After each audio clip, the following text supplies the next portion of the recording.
अगर आप लोगों का भी पीएफ अकाउंट है और उसमें आप लोगों का पैसा है तो अब आप लोगों के लिए खुशखबरी आ चुकी है, क्योंकि अब आप लोग अपना पीएफ का जो पैसा है यूपीआई के ज़रिए विड्रॉल कर सकते हो। तो अगर आप लोगों को जल्दी में पीएफ फंड की ज़रूरत पड़ जाती है तो अब आप लोगों के लिए काफ़ी यहाँ पे आसान तरीका आ चुका है, जहाँ पर आप लोग यूपीआई के ज़रिए ये सर्विस का फ़ायदा उठा सकते हो। तो ईपीएफओ के जो सदस्य हैं उनकी संख्या 8 करोड़ से भी ज़्यादा है। तो अब इन सभी लोगों को यहाँ पर काफ़ी बड़ी सुविधा मिलने वाली है, यूपीआई के ज़रिए पीएफ का पैसा विड्रॉल कर सकते हैं। तो सबसे पहले यहाँ पर समझेंगे रिटायरमेंट के लिए आप लोग जो फ़ंड अपना जमा करते हो पीएफ में, तो उसको अगर आप लोगों को निकालने की प्रोसेस है काफ़ी ज़्यादा पहले कठिन होती थी, लेकिन अब आप लोग भीम एप्लीकेशन के ज़रिए ये प्रोसेस कर सकते हो। तो ऑफिशियली मैंने एप्लीकेशन का लिंक आपको वीडियो के डिस्क्रिप्शन बॉक्स में प्रोवाइड करा दिया है, जहाँ पर अब यहाँ पे कुछ समय के बाद अगर आप लोगों को पीएफ अकाउंट का जो पैसा है उसको विड्रॉल करना है तो फिर आप लोग यूपीआई के ज़रिए आसानी से इस एप्लीकेशन के ज़रिए कर पाओगे।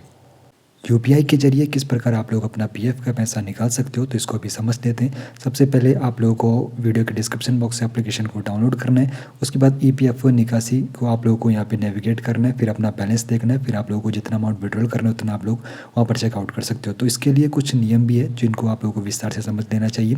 तो यहाँ पर जो लिमिट रखी गई है 25,000 रुपये तक का अमाउंट आप लोग विड्रॉल कर सकते हो। तो यहाँ पर सुरक्षा की दृष्टि से ये फैसला यहाँ पर लिया गया है। अपने पीएफ से आप लोग 75% तक अमाउंट विड्रॉल कर सकते हो, लेकिन 25% आप लोगों को वहाँ पर मेंटेन करना होगा। तो इस बात को भी आप लोगों को विशेष तौर पर ध्यान रखना है। तो यहाँ पर जिस जो श्रेणी आपको यहाँ पर बताई गई है तो उसके अनुसार यहाँ पर कितनी बार आप लोग अमाउंट निकाल सकते हो, तो यहाँ पर आप लोग विस्तार से इसे समझ सकते हो। अब यहाँ पर बात करेंगे कुछ ज़रूरी इन्फॉर्मेशन जो हर सदस्य को जानना ज़रूरी है जिन भी लोगों का पीएफ अकाउंट है।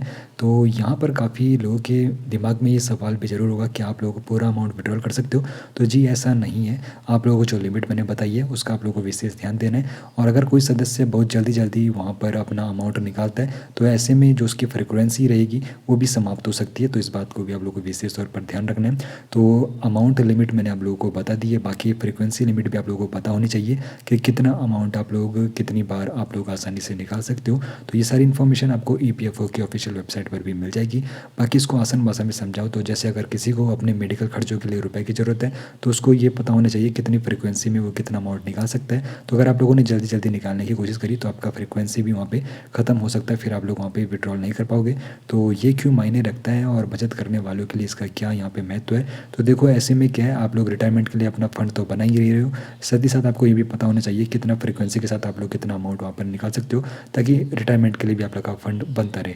बाकी यहाँ पर आसान पहुँच रिटायरमेंट बचत के बारे में सोच को किस प्रकार बदल रही है, आप किस बारे में क्या रही है, कमेंट सेक्शन में ज़रूर बताइए और डिस्क्रिप्शन बॉक्स को चेकआउट कीजिए।